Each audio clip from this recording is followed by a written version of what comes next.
Blade Runner 2049 is the sequel to 1982's Blade Runner, which was brought to us by Ridley Scott, which itself is an adaptation of Philip K. Dick's Do Androids Dream of Electric Sheep. Yep. The original film is seen as the ultimate sci-fi film. It is the consensus of this is everything you should aim for. Rite of passage. Futuristic, film noir. That I absolutely detest. Same way. Gonna be completely honest, I hate it. Kevin hates it. I mean, I personally can say I have sat through dissertations on that film. I've listened to the nuance about that film, or the perceived nuance from my perspective of that film. I've seen the original cut before you come at me with saying, oh, you just have to see a different version. Yeah. I've seen at least one of the intermediate director's cuts, and I've seen the final or ultimate cut of this film. I don't like it. I'm never going to like this movie. So I went into the sequel with that. I tried to shake it off. I know you tried to shake it off a little bit, but I had no expectations. If I had any, they were through the floor. And I came out of this movie absolutely just gobsmacked at how amazing this movie was. Oh my God. Yeah, same way. I'm in the same boat, like you said. Don't like the original. And I came in this thing, I could best describe it as antagonistic, almost like I was in fight mode. I didn't want to like this movie, and I was ready to hate it. And that's not the way you want to go into a film, obviously, but just given my distaste for the source material, that's where I was. And I left this movie, and my God, was this good. I had no words, Alex. Right, I mean, the fact that you and I could have gone in hating the source material as much as we do, and to sing the praise of this movie as much as we have and are going to. Yes.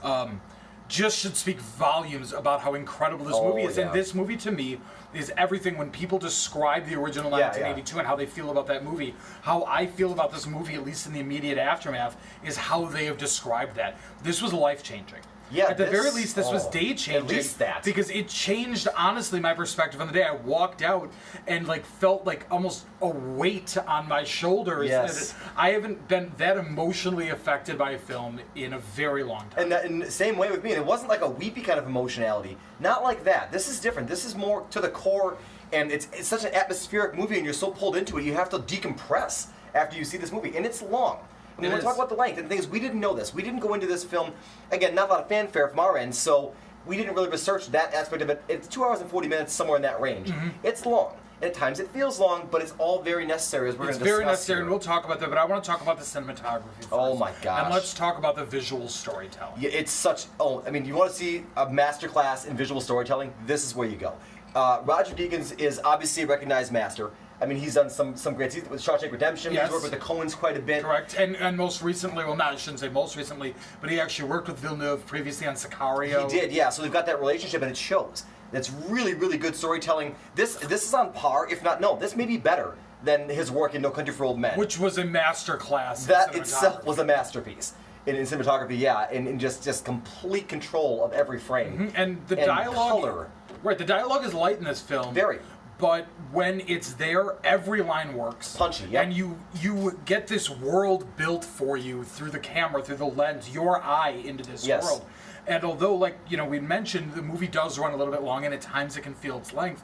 If I was sitting in the editing bay, I'm not sure I could find a second I don't know what I would cut, exactly. You need the atmosphere of this film. You need every second of it. You need the downtime to appreciate the uptime. Correct. And like I said, it's very punchy in that way, too, just narratively, because these large swaths of time where you're just looking at this world, and it's beautiful, and it's so well realized, and then something happens, and you're waiting for something to happen, but it's not anticipation in the sense of, you're like, okay, get to it, let's get cracking. It's more of like, oh my goodness, and then something happens. No, the tension builds beautifully gorgeous. in this movie, and I want to talk a little bit about the acting, too. Obviously, you had Ryan Gosling, who I thought did an amazing job, but then again, I don't think there was a single person in this film who did not do an amazing job. Nope, it's Dave Bautista did an amazing job, smaller role. He did. Harrison Ford did way better than he did in the original Blade Runner. He did. Jared Leto was good in a small role as the villain. Creepy. He's interesting. You put it really well. It wasn't even necessarily a small role. He was used appropriately. Appropriately, yes. They used him where they needed to use him, and his character is...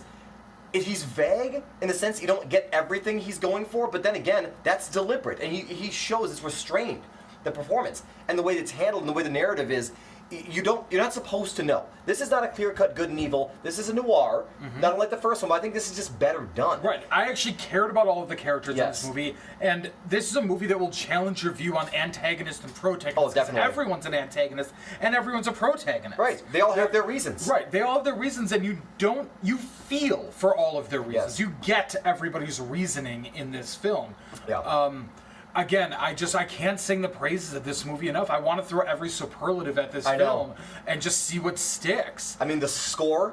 Was Oh my perfect. goodness! Because they use the same kind of tonal idea as the first. little less film, synth, but it's thank less God. synth. A little more. It's a little more bass heavy. But oh my gosh, is it good? It's haunting and it's beautiful throughout the entire film, and you almost don't notice it at times. I want to see it again just to hear the score again. Let's talk about Ana de Armas, who I thought Oh did my a terrific goodness! job. I didn't even know she was in this.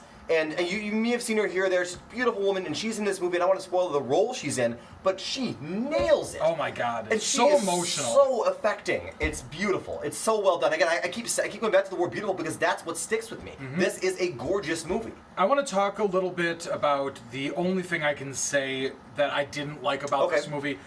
Harrison Ford should not have been in the advertising for this film. Fair point. There is a great scene leading up to his reveal. Yeah. And it was ruined, for me at least, knowing that he was already there. It was Yes. still a great scene. Still a very because well it was so constructed well scene. right, exactly. It was so well constructed. But even if there had been rumors of Harrison Ford, Sure. they should not have confirmed it because I agree. thought it took some of the emotional heft out Yeah, of that would have been scene. really a heavy-hitting scene had it not been for the reveal being in the trailers. You know, and you saw that. So that was a little bit of a downer, but that's not so much on the director or anything along those lines. No. That's a different decision. They often don't even have the Yeah. studios in charge of that. They farm it out. Different decision. So yeah, it's not. It's Let's not talk about the on- callbacks to the original film because they were definitely there, but Oh, they yeah. weren't heavy-handed. That was surprising. I thought they were going to basically go beat for beat with some of these things or have these wink at the camera moments. And there are moments that are actually almost played for levity, which they all land, by the way. Anything funny lands in this Absolutely. movie. And it's really, really good and very clever. But yeah, there's a legitimate, and this is, it's almost, I'm sure, heartbreaking to people who really hold this scene highly in high regard, which I do too. The Tears in the Rain scene in the first film. Yes, the best scene in the best first scene in the film. film. The scene everybody knows. There is a legit Tears in the Rain moment in this film, and it's done so perfectly. I was nervous when I kind of saw it coming. Yeah. But it's done just in such a way that it pays homage to it. It lets you feel it on your own. It doesn't Yes. try to force it at you. Correct. You are able to feel that emotional weight, I think, in a much more personal way than had they done another way. We're not going to talk about what it is or how they get there. Yeah. But I think that they let you feel it more personally in that sense. Yes. And that's why it works It was so well. masterful. Wow, unbelievable. Right, let's talk about grades. I'm gonna Yeah, jump right in yeah. here. I came out of the film thinking solid A movie. Sure. Holy hell, was having a hard time getting the words out on how great it was. It leaves itself open for a sequel, and I'm kind of on the fence because like I want a sequel, but I too. also don't. I'm not sure where I fall in that. I'm definitely gonna have to go see this movie again. But I've had to change my mind because this is an instant classic, and I don't know how you can say a movie is an instant classic, talk about it being a masterclass, and not give it an A+, and that's what I'm gonna do. Okay. I can't in good conscience say this is not an A+ movie. 'Cause what is See then? this movie. Be prepared to see it twice. Yeah, definitely going to see it again. Now, I'm going to go the same with the grade here. I'm going to go with an A+, because it's just this movie blew my mind. And this is coming from somebody who went into this film wanting to dislike it. Right. In the sense that I just kind of just a grizzled old, vet here, and just walking this movie, and I just did not expect to like this at all, nor to be so speechless Yeah. after the film. And That's what it was just on the shoulders and in the chest, and it was such a well done movie all the way around. And yeah, this is an A+ movie. You have to see it, and you probably have to see it more than once. We're going to be discussing this movie for a while, Yeah. both as a community and the two of us. But in the meantime, the highest of honors, man. Highest of honors. First A+ given out. Bottoms up.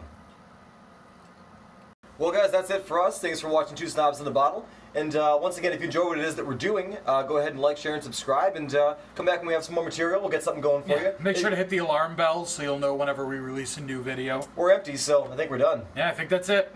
Thanks, guys.